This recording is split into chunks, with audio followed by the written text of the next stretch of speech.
In what I was calling a must-win game for your Buffalo Bills, they answered the call. It took a little while. They were down 7-3 at the halftime break, but 23 unanswered points in that second 30 minutes got the Bills the win, and they now move to 8-4. The Bills had an excellent rushing attack in this game, so much so that it was the most rushing yards ever allowed by an away team in Pittsburgh Steelers Acrisure Stadium history.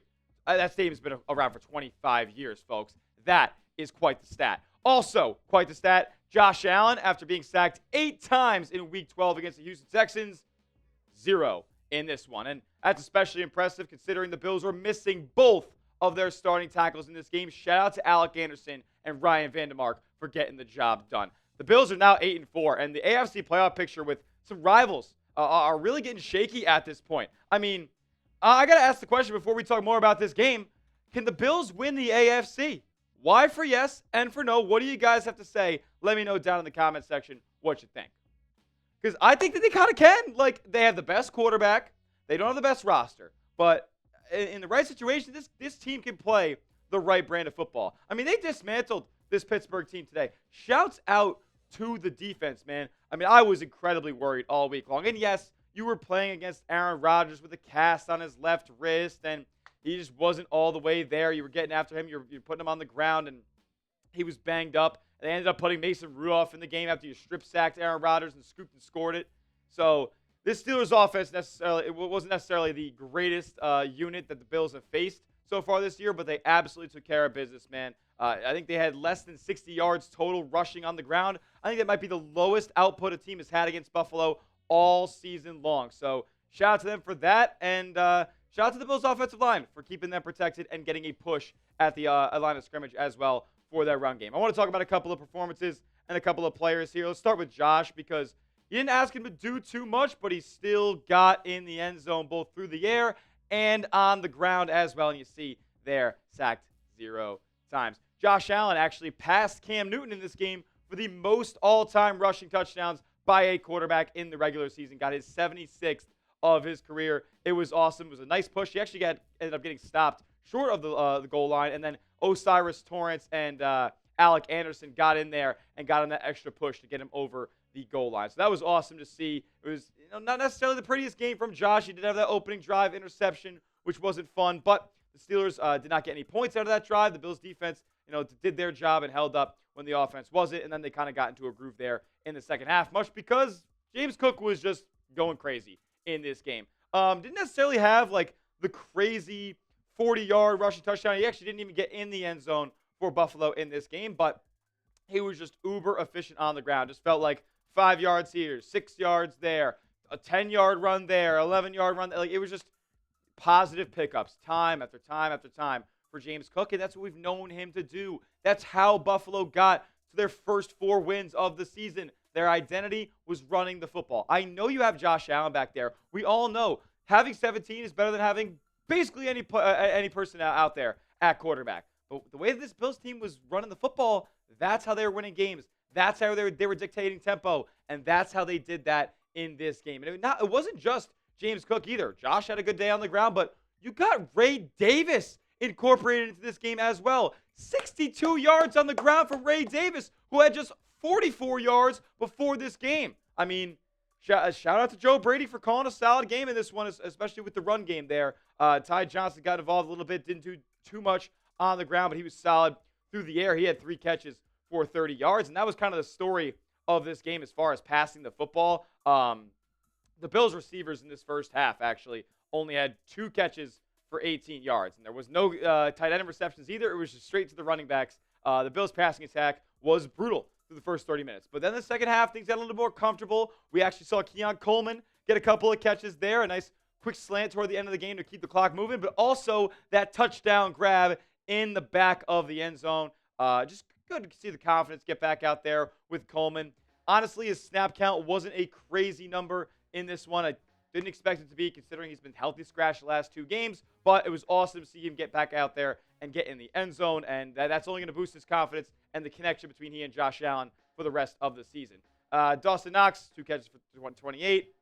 Didn't do all too much. Again, you really miss Dalton Kincaid in a game like this.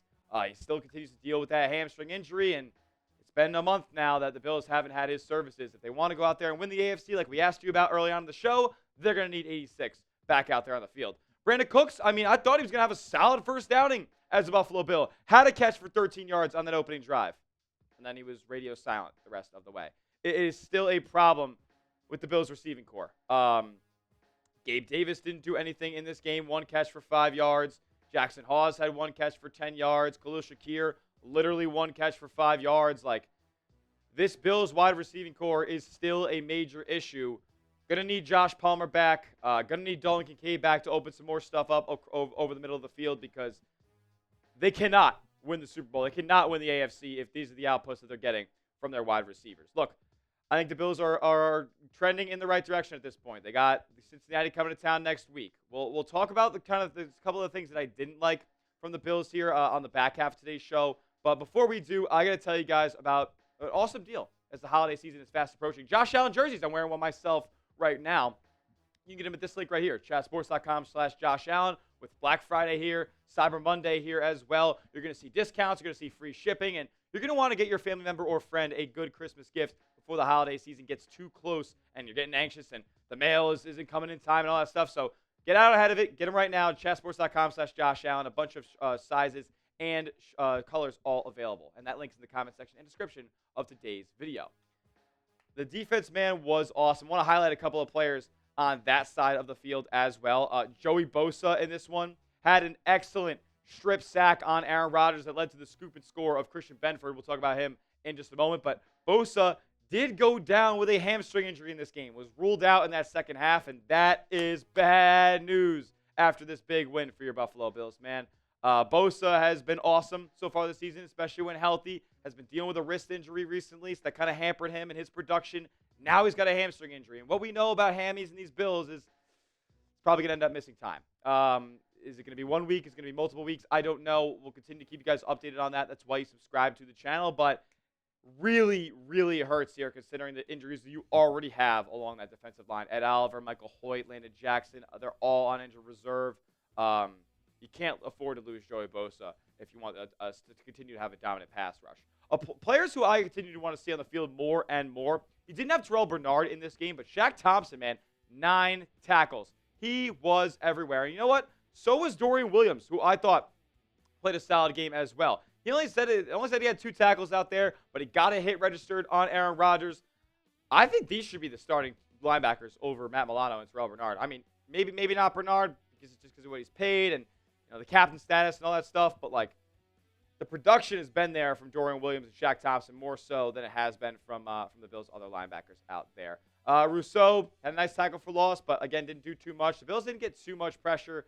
They got a good number of pressures on Aaron Rodgers, but they didn't get enough sacks out there. When they did sack him, though, he definitely felt it, which was nice to see there. A.J. Epinesa with an absolutely boneheaded delay of game penalty that he ended up getting for knocking the ball out of a DK Metcalf's hands. And then, luckily, it didn't matter all that much because Christian Benford went out there and picked off the next pass from Mason Rudolph. Christian Benford, have a day. Where were you from when Christian Benford saved the Buffalo Bills season? He, after the Joey Bosa strip sack, picked it up, scooped it, ran it back to the house 4-6, and then just a handful of plays later for the Steelers on offense, picks off Mason Rudolph. Had a tackle for loss, had a PBU.